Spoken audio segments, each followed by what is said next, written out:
This is me, cosplaying Mirage, and this is Roger Craig Smith, Mirage's voice actor, reacting to it. But this moment took 5 whole years to build towards, so here's how I engineered a cosplay that actually felt alive. This started back in a Halloween of 2020.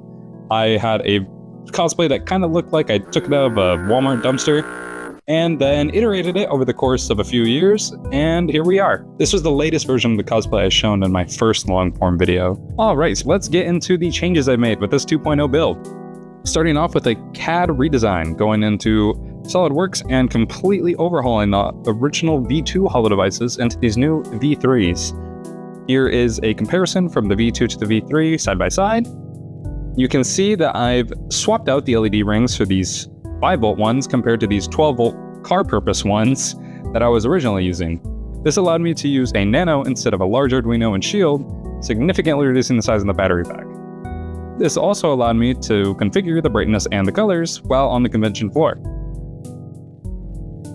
I also designed this to not require a single bit of adhesive. Arizona heat is rough, and my builds constantly fall apart every single time I try to use an adhesive, no matter which adhesive it is. I feel like it may as well be melting steel at this point. One more thing is I also changed out the connectors that connect to my battery pack. Instead of these car connectors, I swapped to simple, small JST connectors. Over the last 2 revisions, the wires have been a constant issue. While I've made slight progress in my wire routing, there is still much to be learned and improved there. But compared to when the wires were snapping in the earlier builds, this one held its own, and I did not have a single wire snap, thankfully. But how am I able to change all these lights and have these animations? Well, that comes down to the control glove. This patent pending. I'm just kidding. It took like 5 minutes of modeling and like 20 minutes of printing. But with this, I was now able to use 4 buttons harnessed to my left hand to control and configure to basically anything that I coded into the suit. All I have to do is flash some code onto that Arduino Nano, and boom, each button does its own thing. Could be a stage animation, or just like change colors, or start flashing, pulsing, just anything that gives it that wow effect. The wires from those buttons travel along with the wires that travel from the holo-devices up on my shoulder, into the battery pack, into the Nano, which all get controlled, via code. Iterating on that battery pack thing, I changed it from 12 volts to 5 volts, reducing the volume and the needed power and risk of burning, like catching on fire. That did happen once. Is not the finest performance. We started with a battery pack that sort of resembled the radio, but not completely. So what I decided to do is I took his Blender model, and I took the dimensions of that radio, took some pictures, and imported them all into SolidWorks, where I could CAD my own custom housing for the battery, the wires, the brains, the brown, everything in between. Having it mounted to my back was probably the most difficult part due to its weight. So I came across quite the amount of problems when trying to distribute that weight across the entire vest. So if I ran it from one contact point, it'll start like swinging and swaying, and it would just weigh downwards. Mirage's radio is actually like slightly angled, so I had to have at least 2 contact points to make sure it stayed angled just like it was in game. And doing that, it definitely put a lot of pressure on my shoulders. But I just put some extra padding there and kind of toughed it out, because I knew, being this flashy came with having a bit of weight on your back. I was originally okay with this, but then I felt like I was missing something that kind of makes any item just like 10 times better. That something was audio. I decided I wanted to include audio with this, because what is, I can make the lights come on, but ain't no one turning heads. You know what does make people turn heads? A very loud audio system. Now, originally, I wanted to be more compact, so I had a very small speaker that I tried to amplify like a ton, to at least try and to reach some ears. But the conventions are just so loud, so I was not able to.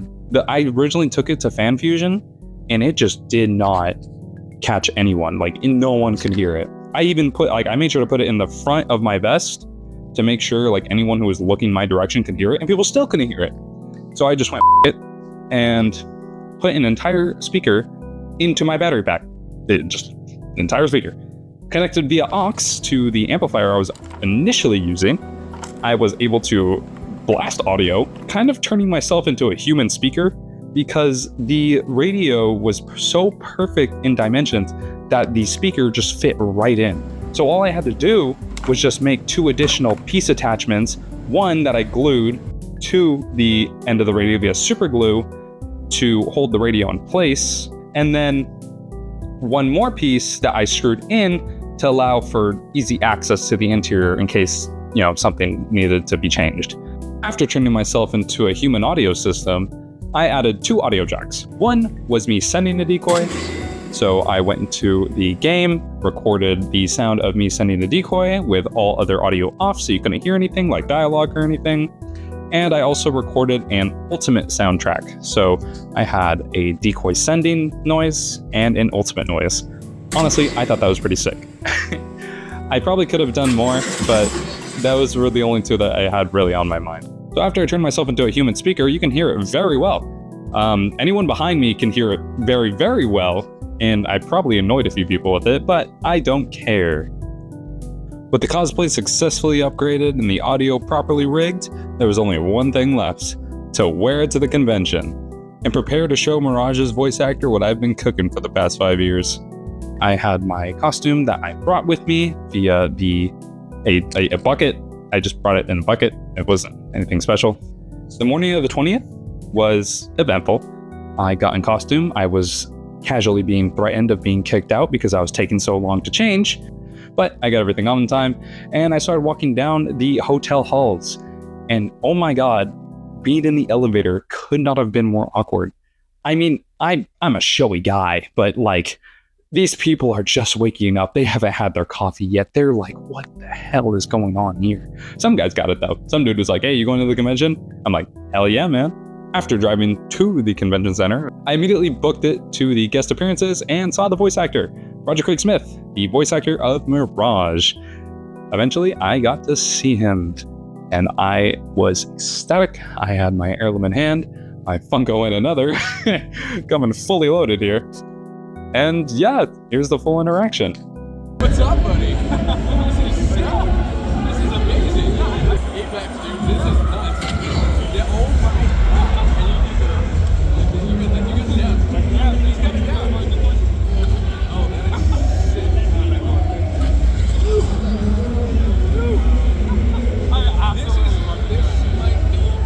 This I think is the most complete that I've seen. Yeah, so what is your name?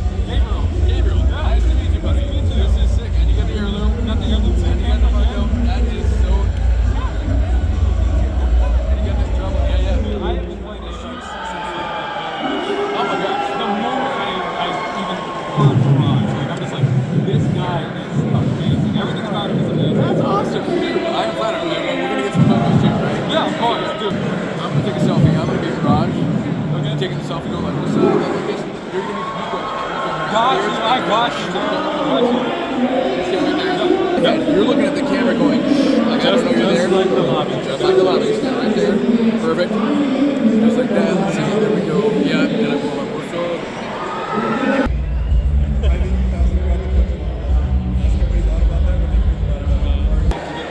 Are you dad? Nice job. Nice job. I love it. It's like, the idea of doing channels like that intimate to me, something that you can do as a career. Yeah. So in order to ruin those things too. Yeah, and the bowling case is literally the most detailed one that I think I've ever seen. Yeah. The lights. Okay, my friend. Hold the camera. Just on the outside. Yeah, don't worry, this one's on the inside.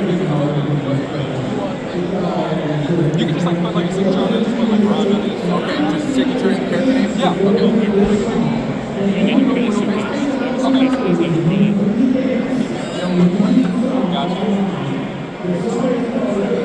Take about 30 seconds to shoot the crowd. You got the gun? You got the I got the lights.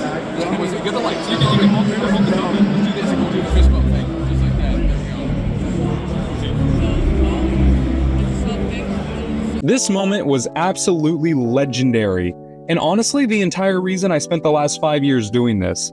Not because of Apex, but because of Mirage himself. His personality and characteristics, especially his charisma, are what made me want to develop and engineer this cosplay. I will never forget Apex, but only because I will never forget Mirage. Now that I've managed to accomplish all this, it's finally time to declare that this cosplay chapter is done.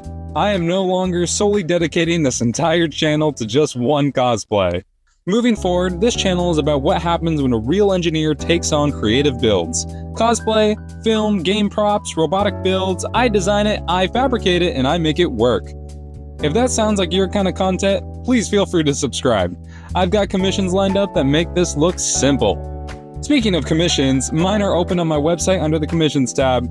1 slot per month. Want something built by an actual engineer? Let's talk.